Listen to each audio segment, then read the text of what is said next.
জানতাম না। অভিনব যখন আকরামের সামনে ক্ষমা চাইছিল তখন আকরামের চোখ আটকে গেল অভিনবের হাতের আংটায়। আংটিটার ওপর একটা বাঘ খোদাই করা ছিল। আংটিটা দেখে আকরামের মুখের ভাব হঠাৎ পাল্টে গেল। রাগের জায়গায় চোখে মুখে ভয় ফুটে উঠল।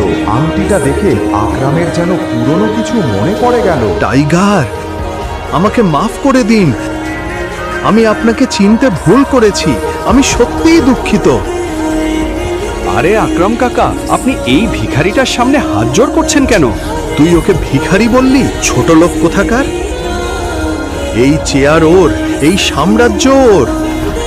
ওই আমাদের মাফিয়া কিং গ্যাংয়ের আসল মালিক, আমাদের টাইগার। ওই আসল টাইগার। হে ভগবান! কেন আকরামের মতো একজন ভয়ঙ্কর ডন অভিনবের সামনে মাথা নত করল? কেনই বা সে অভিনবকে টাইগার বলে ডাকল? আকরাম কি অভিনবকে চিনতে পেরেছিল? অভিনব ওরে টাইগারের গল্প কোন নতুন